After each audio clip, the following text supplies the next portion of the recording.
তো আজ আলোচ্য বিষয় হলো তাকওয়া। কিভাবে আমরা তাকওয়া অর্জন করব। রমজান মাসে তাকওয়া অর্জন করার যতটা সহজ পথ, অন্য 11 মাসে তাকওয়া অর্জন করা এত সহজ না। যত সহজে রমজান মাসে তাকওয়া অর্জন করা যায়। এই জন্য আল্লাহ পাক রব্বুল আলামিন সূরা বাকারায় 2 নম্বর পারার 6 নম্বর পৃষ্ঠায় রমজানের রোজার ফরজ করেছেন। ফজিলত বয়ান করতে গিয়ে আল্লাহ পাক রব্বুল আলামিন বলেন, ইয়া আইয়ুহাল্লাযীনা আমানু কুতিবা আলাইকুমুস সিয়াম। ঈমানদারগণ, মুসলমানগণ, তোমাদের উপরে রোজা ফরজ করা হয়েছে। কেন? লাআল্লাকুম তাত্তাকুন, যাতে তুমি মুত্তাকি হতে পারো। সুবহানাল্লাহ বলবেন না? তাহলে রোজা ফরজ করা হয়েছে তাকওয়া অর্জনের জন্য।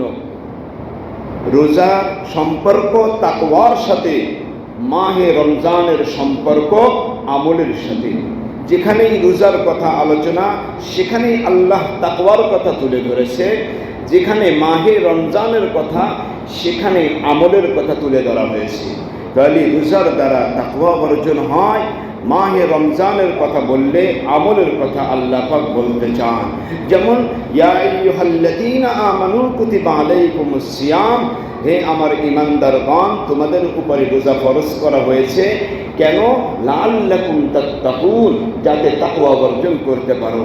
এখন মাসের আলোচনা, মাহে রমজানের আলোচনা যেখানে করা হয়েছে, সেখানে তাকওয়ার কথা বলা হয় নাই। আমলের দিকে উৎসাহিত করতে গিয়ে আল্লাহ বোঝাইতে চায়, মাহে রমজান আমলের মাস।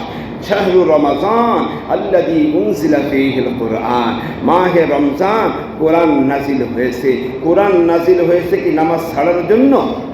কোরআন নাজিল হয়েছে কি রোজা ছেড়ে দেওয়ার জন্য? রোজা কোরআন নাজিল হয়েছে কি আমল ছেড়ে দেওয়ার জন্য? তাহলে মাহে রমজানের আলোচনা করেছেন। আল্লাহ বলতে চান, আমি তোমার জীবন গাইব, তোমার জীবন পরিচালনার জন্য, দুনিয়ায় চলার জন্য আমি কোরআন নাজিল করেছি। তাহলে রমজানের সম্পর্ক তাকওয়া অর্জনের সাথে, আর মাহে রমজানের সম্পর্ক আমল তৈরির সাথে। সুবহানাল্লাহ বলবেন না? জানি আমল তৈরি করার মাস আল্লাহ পাক আমাদেরকে দিয়েছেন। এই জন্য আমরা সকলেই মাহে রমজানটাকে পেয়ে তাকওয়া অর্জনের পাশাপাশি আমলের অভ্যাস গড়ে তুলব, আমল অর্জন করে নিব, যাতে রমজানের পরেও ধারাবাহিকতা ঠিক থাকে ইনশাআল্লাহ।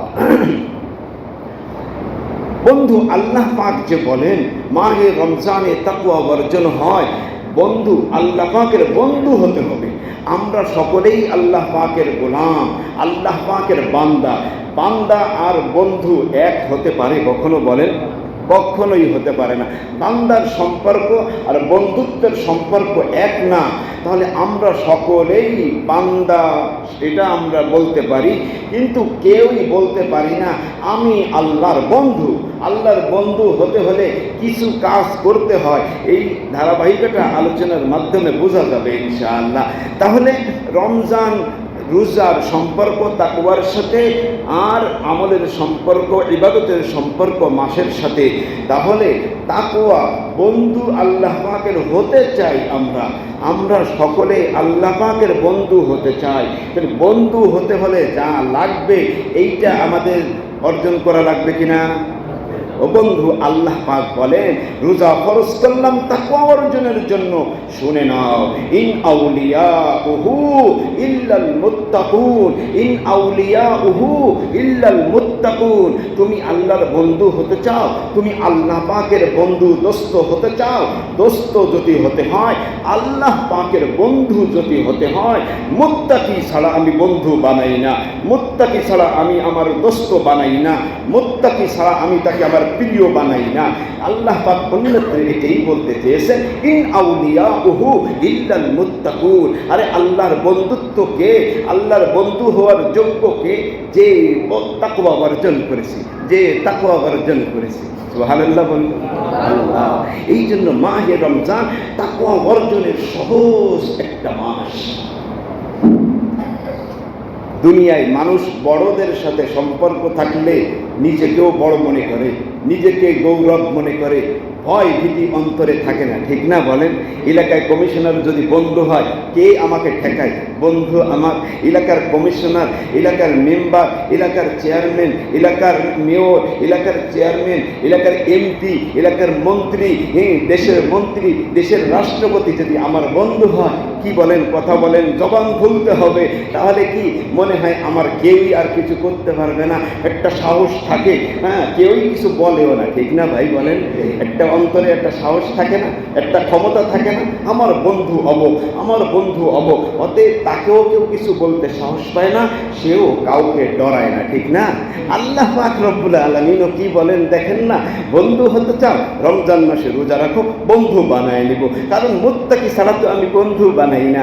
আর ওই যে মানুষ ভয় পায় না, বড়দের সাথে সম্পর্ক থাকলে বড়কে বন্ধু বানাইলে, তাহলে আসেন এরও একটা প্রমাণ কোরআন পাক থেকে শুনে নি। আল্লাহ পাক রব্বুল আলামিন বলেন, আলা ইন্না আউলিয়া আল্লাহ লা খাউফুন আলাইহিম ওয়া লা হুম ইয়াহজানুন। আল্লাহ পাক বলেন, আরে তুমি আমার বন্ধু হয়েছো, ভয় করো না, তুমি আমার দোস্ত, তোমার কোনো ভয় নাই। আল্লাহ পাক রব্বুল আলামিন নিজে স্বয়ং বন্ধুকে অভয় দিতেছেন, ডর নাই, ভয় নাই, পেরেশানি নাই, কারণ তুমি আমার বন্ধু হয়েছো। আলা ইন্না আউলিয়া আল্লাহ লা খাউফ, আল্লাহর বন্ধুদের লা খাউফ, কোনো ভয় নাই, ওয়া লা হুম ইয়াহজানুন, কোনো পেরেশানি নাই, দুনিয়াও ভয় নেই, কবরেও ভয় নাই, হাসরেও ভয় নাই, পুলসিরাতেও ভয় নাই, কিয়ামতে ভয় নাই, সব ঘাটিতে আমি আল্লাহ বন্ধু যখন বানাইছি পার করায় নেব। কে বলেন? বলেন আল্লাহ। আল্লাহ দুনিয়ায় বিপদে পড়লে বন্ধু বড় হলে সব পার হয়ে যায়, টাকা লাগে না, থাকা লাগে না, জেলখানায় থাকা লাগে না, পচা লাগে না, বন্ধুর ক্ষমতায় দুনিয়ায় সব সহজ হয়ে যায়। আল্লাহ বলে, বন্ধু বানাও আমাকে, আমিও বন্ধু বানাইব, দুনিয়া আখিরাতের কোনো ভয় তোমার নেই। সুবহানাল্লাহ, সুবহানাল্লাহ। এই জন্য বন্ধু বানাইলে কাকে বানাইতে হবে ভাই? তাহলে দুনিয়া এবং আখিরাতে যেই বন্ধু পার করাই নিতে পারবে তাকেই তো বন্ধু বানাইতে হবে, ঠিক না? এই জন্য বন্ধু বানাইতে হলে পূর্ব একটা গুণ, তার পূর্বে একটা গুণ অর্জন করতে হয়। তাই গুণটার নাম কি? তাকওয়া। তাকওয়া, ওই যে কিন্তু শুরুতে বলে আসতেছিলাম, বারবার বললে আবার খারাপ মনে লাগতে পারে, এত শব্দ বারবার কেন বলে? রোজা রাখো, তাকওয়া অর্জন করো। অন্যত্রে আল্লাহ বলে, ইন আউলিয়াউহু ইল্লাল মুত্তাকুন, তাকওয়া ছাড়া, মুত্তাকি ছাড়া তো আমি বন্ধু বানাই না। আর বন্ধুদেরকে আল্লাহ পাক অভয় দিলেন, আল্লাহ পাক সান্ত্বনা দিলেন, আলা ইন্না আউলিয়া আল্লাহ লা খাউফুন আলাইহিম ওয়া লা হুম ইয়াহজানুন।